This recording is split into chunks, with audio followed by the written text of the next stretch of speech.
Well, hi everyone, and welcome to the Computer Information Systems webinar. Thanks for being patient as we got the PowerPoint presentation loaded for you. My name's Emily Fox. I'm the Virtual Learning Admission Counselor here at HACC, Central Pennsylvania's Community College, and I'm glad you're with us here today. Please know the presenters are the only one with microphones, but you're welcome to ask your questions using the chat box, and there will also be a time for questions at the end of the presentation. Also, please note there is a box with web links which we'll be referencing throughout the presentation, and you can directly access the information by clicking right on the link.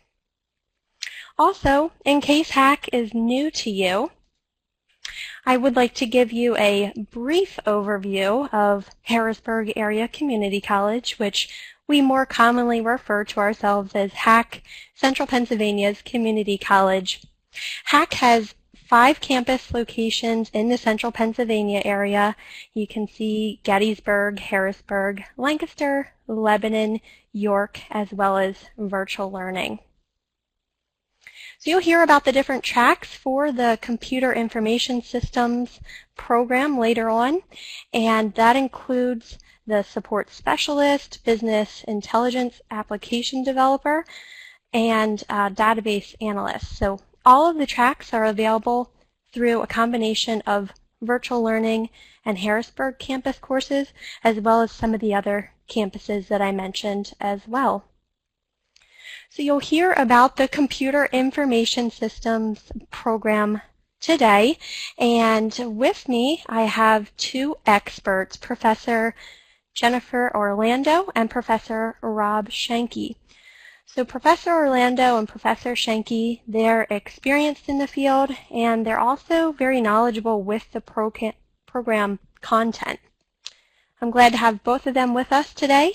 And without further ado, I'd like to turn the program over to Professor Orlando, who will provide some details on the Computer Information Systems program at HACC. Hi everyone, my name is Professor Orlando. I'm a full-time CIS instructor here at the York campus, and I also teach some courses online on our virtual campus. I'm going to introduce you to our Computer Information Systems degree. Our Computer Information Systems degree, it will help you gain the knowledge and skills to provide support for computer and database positions in corporate and government environments.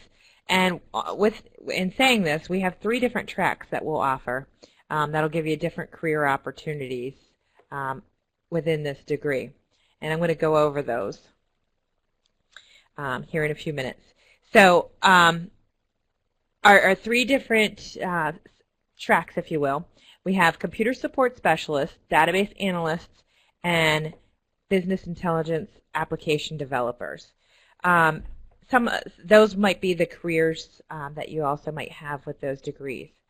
And I'm going to introduce or talk to you a little bit more about Computer Support Specialist, and then in a few minutes, Professor Schenke will explain the Database Analyst and the Business Intelligence tracks a little bit more in detail.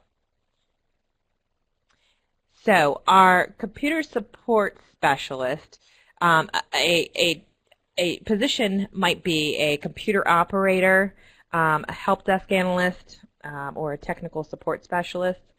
So if you know when you're having trouble with your PC or software, and you might make that call to a help desk, that could be you on the other end of that phone trying to help that person, or you may be called in at an employer.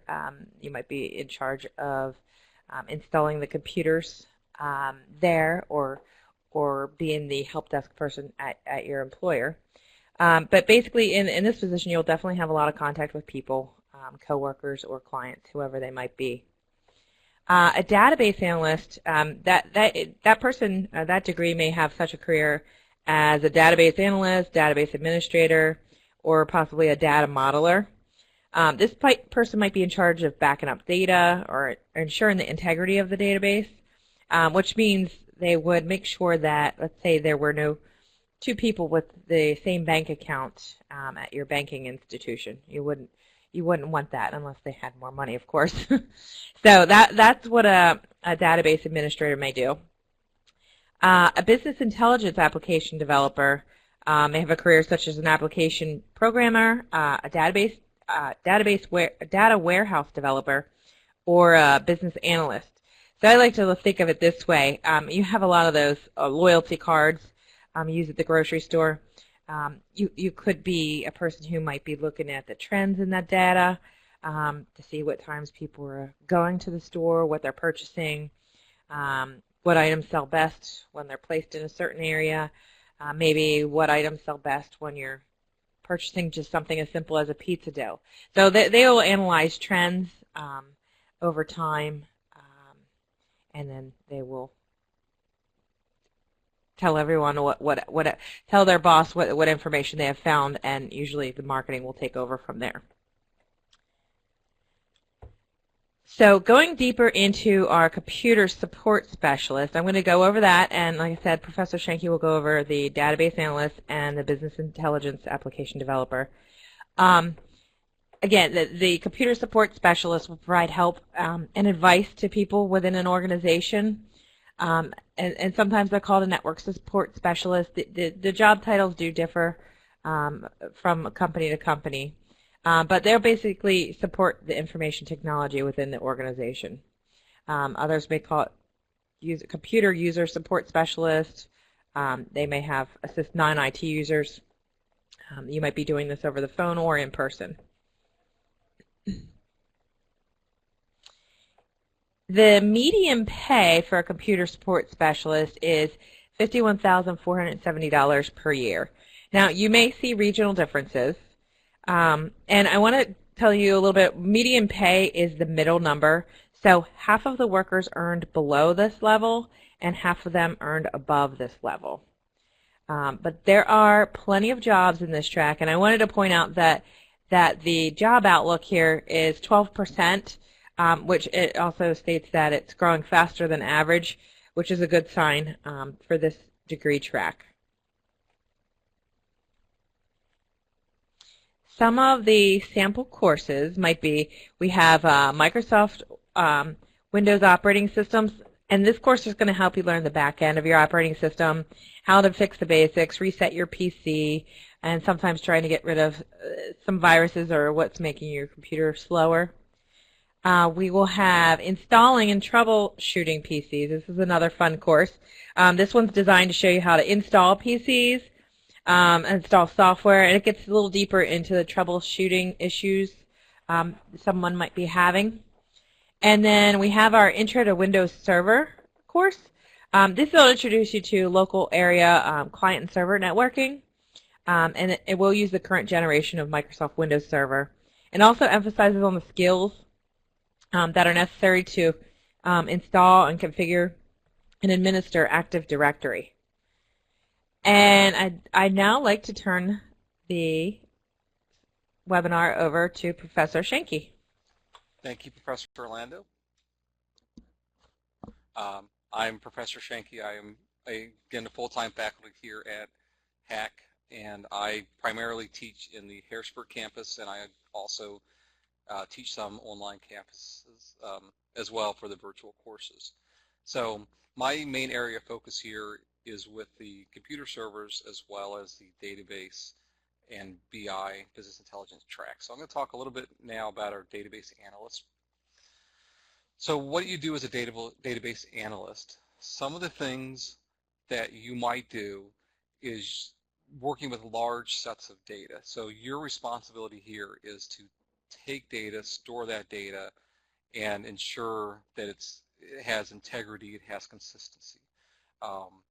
Some examples might be if you're working in the distribution, transportation, so warehousing, where do we keep all these items on the shelf?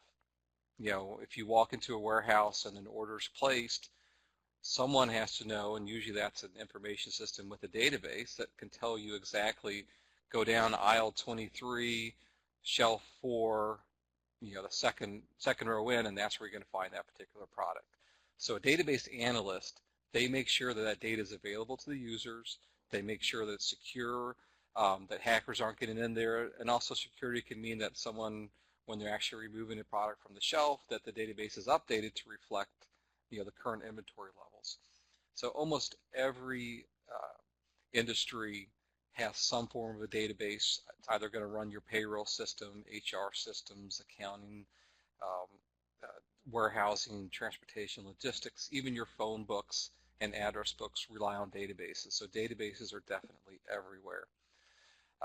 The overview of this position, again, the median pay here being the average is $81,710. So half the people are going to make more and half the people make less. Now, you do notice on the slide it's a little bit different. The typical entry-level education is a bachelor's degree. So to keep that in mind when you're looking at this salary, that some of these higher salaries do require an advanced degree. Now, HACC has a great deal of partnerships with other four-year universities, and we have the agreements with them where you can start here at HACC, do your first 2 years, and then transfer on.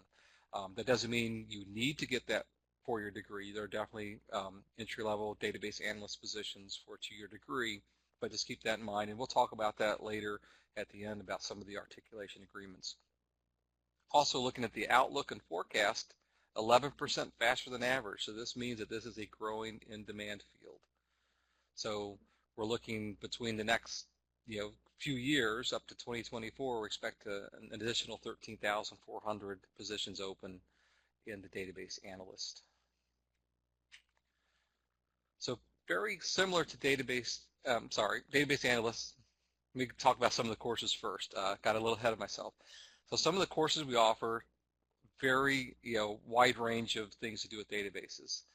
Database programming. A lot of people don't realize this, but databases can actually be programmed much like you can program a computer.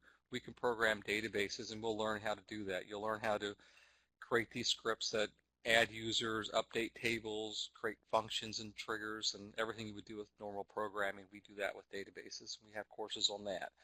We talk about database administration. This is where we learn actually how to install a database software, how to install the management system, how do we create and manage all these files that are associated, how do we back them up and restore them. And finally, the most important within the information system is backup and recovery. Just because you have the data, it's very important that we make sure that this data is always available to our users when they need it, because if the data is there and not available, the data is useless. So we have a course specifically just on backing up and recovering databases. It's really important, especially put yourself in the warehousing industry and you have 2 million products in this 1.6 million square foot distribution facility. They exist, they're all over the place. Drive down 81, you see warehouses everywhere. What would happen if that database got corrupted or you lost that database and no one would know where this product is? So database backup and recovery is very important, and administration to keep those things running is very important. Very, very high demand position. All right, so now moving on. Business intelligence application developer. This kind of goes hand in hand with the database because we really are working with a type of database. However, with the business intelligence application developer, we're talking more about this big data concept. The fact that traditional databases are relational, we're handling information. It could be large sets of information, but that's all related, such as warehouse and inventory locations. But with business intelligence, we're talking about large sets of data, such as customers coming in and purchasing products. There's not really necessarily a relationship because we have customer information, we have purchase information, we have time of day information, weather, all these things that can be combined to make up new data, new information. So a business intelligence or BI application developer, these are the software developers or programmers that these are the creative minds. These are the ones that look at and find trends and information that is not just intuitively obvious by looking at it. So they do an analytical processing, they do data mining. So they're the ones that are looking at large sets of data that doesn't necessarily mean anything by itself, but when you combine weather and ice cream, you might find out that, hey, in the summertime, people buy ice cream more often than the wintertime. That's a very simple example. But if you take in grocery stores and all the products that they're selling. How do they know what to stock, what to put on the end cap, what to put in the middle of the shelf? They look at trends. They look at trends of weather, time of year, the type of customer, and they can put all this together, and these BI, these business intelligence developers, are the ones that are working with all these large data sets to find new meaning or hidden meaning. So again here, the 2015, the median pay, $100,690 per year. So that's quite a bit. But again, the typical entry level is a bachelor's degree. So once again, this is something that you can start at HACC and then transition to a four-year institution to complete your degree, but there are also opportunities to go in at an entry level. Excuse me. So this job growth is 17%. This is much, much faster than average. Big data and business intelligence is definitely taking over in industry, and it's a very high demand arena to get into. So what do we do here at HACC? So we offer several courses, and you'll see a variety, a little bit different here. So with the CIS Business Intelligence courses, we actually offer JavaScript programming. That's one of the courses you'll take, because with business intelligence, large data sets, we're actually more of a programming, analytical thinking. So JavaScript programming is one of the courses you'll take. We also have some in data warehousing and data mining. So it's great that we have all these bits of information flying at us from all these different sources, but how do we store them? So with data warehousing, we're starting to talk about how do we collect data from all these different data sets and put them into a central location where we can actually perform analytics on them. And with data mining, that's exactly what it sounds like. How do we mine that data? How do we find data that exists there even when we don't know what we're looking for? Because a lot of times with the business intelligence, we're not really given a question to answer. We're given a set of data, and we're asked to look at this data and find meaning in data that we didn't see before. So a lot of this is your creative thinking, your analytical abilities are really helpful in this course. So with that, I'm going to turn this back over to Emily, and she can talk a little bit more about how to get into HACC. Well, thank you, Professor Schenke and Professor Orlando. I feel like you gave some very thorough information about the Computer Information Systems program, and I like how you broke it into separate areas where you focused on the job duties and the overview and the courses for each track in an effort to help students determine the track that may be of most interest to them.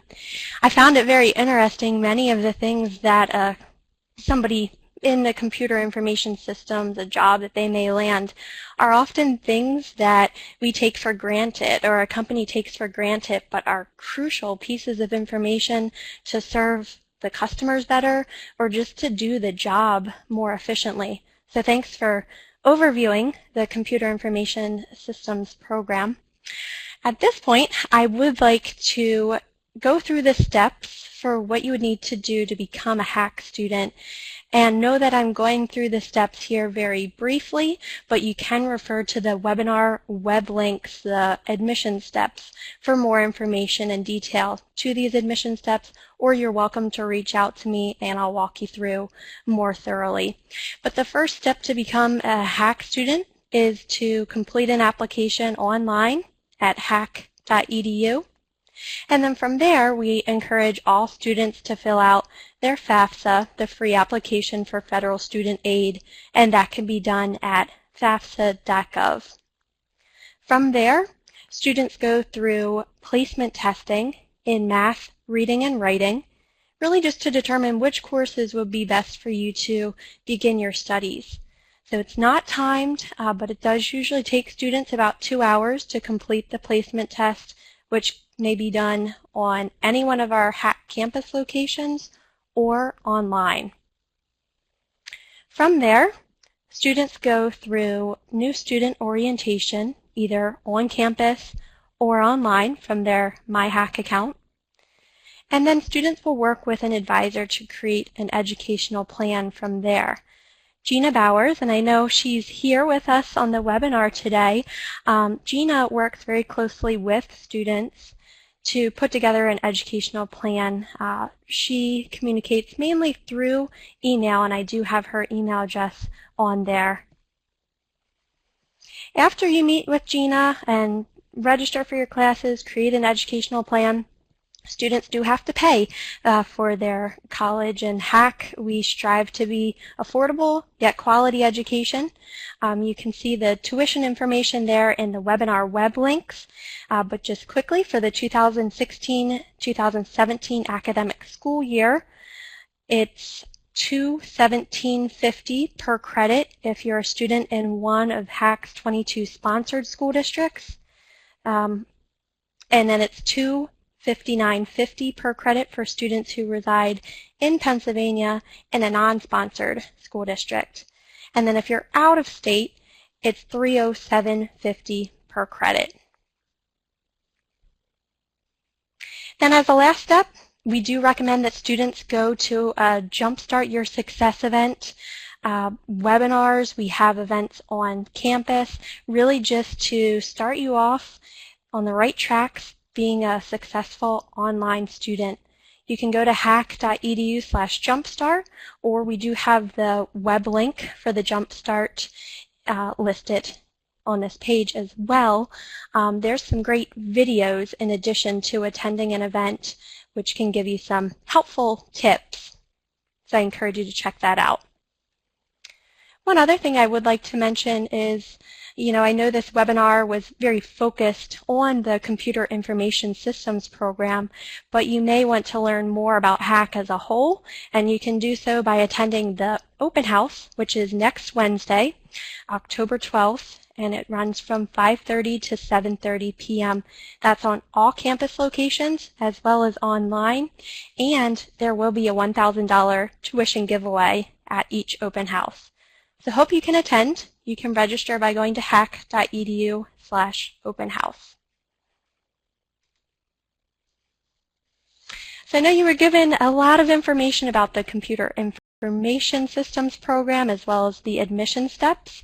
We do want to open it up in case there are questions. So again, you can use the chat box right below the webinar web links. Feel free to write your questions in there or jot down our contact information. Professor Orlando, Professor Schenke, both of their contact information is on there. If you have questions specific to the Computer Information Systems program, my contact information, Emily Fox, I'll assist students with the admission steps and general HACC information. You're welcome to reach out to me as well. So again, feel free to type your questions in the chat box. And while we're waiting, while you're thinking of your questions, I do want you to know if you're looking to start at HACC in spring 2017, the new student registration begins on November 14th, and then most of the spring courses begin on January 17th, just so you have a timeline.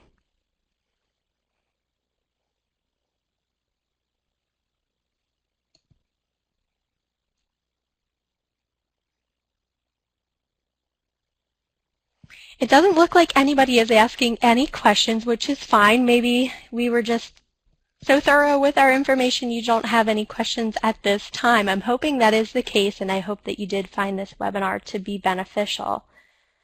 Again, feel free to jot down our contact information and reach out with questions. But at this time, I'd like to thank Professor Orlando and Professor Schenke for sharing some great information today. And thank you to all the participants for attending to learn more about the Computer Information Systems program at HACC. Again, I hope you found this to be beneficial, but this does conclude the webinar, and I do hope that you have a great day. I will stick around for a few minutes longer in case you do have some questions, but I do want to be respectful of your time, and I understand if you have to get moving with your day. So thanks for attending the webinar today, and again, have a great day.